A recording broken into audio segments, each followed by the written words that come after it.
आई भैया, हम भोजपुरी गायक अंकुर पांडे आप लोग के बीच एक धोबी गीत लेकर आ रहा बानी।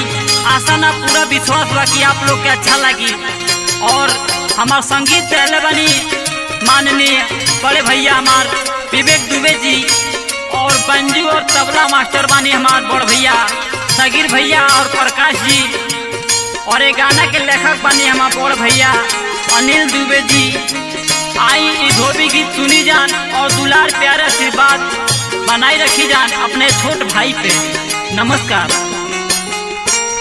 हमारा के छोड़ सैया बड़ो न घोरे, हमारा के छोड़ सैया बड़ो न घोरे।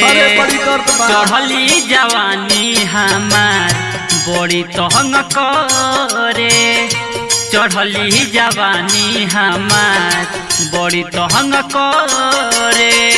सुतिले बिछावना परत काट जैसे गोरे, सुतिले बिछावना परत काट जैसे गोरे।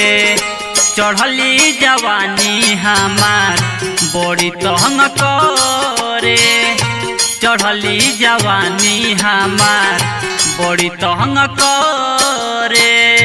प्यार झूठा सही दुनिया को दिखाने आजा, प्यार झूठा सही दुनिया को दिखाने आजा।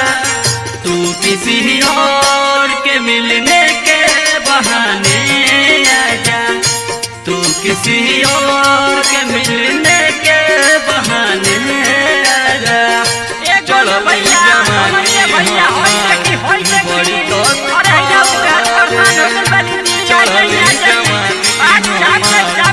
बड़ी तंग करे।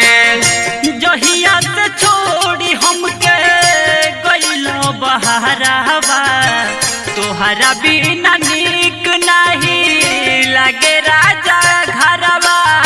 अरे सुनी ओ, जहिया से छोड़ी हमके गइलो बहरावा, तोहरा बिना निक नहीं लागे हमारा घरवा।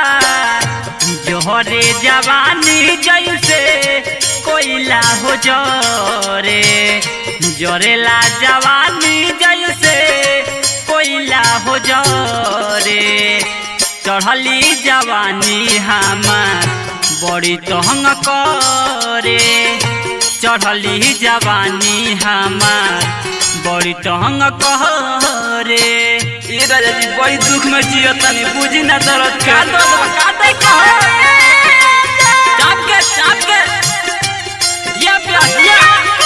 दिखाने आजा। तू किसी और के मिलने के बहाने आजा, तू किसी और के मिलने के बहाने आजा। जवानी हमार बड़ी तंग करे,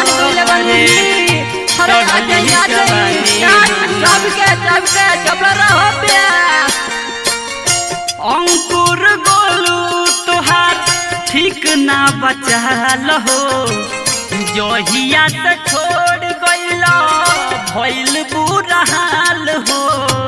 क्या कहीं बड़ी दुख बाजी हो, अंकुर गोलू तुहार ठीक ना बचाल हो। जहिया से छोड़ गइला भइल बुरा हाल हो। राइटर यार के दुबे आ जैती घरे, राइटर यार के दुबे आ जैती घरे। चढ़ली जवानी हमार बड़ी तंग करे, चढ़ली जवानी हमार बड़ी तंग करे।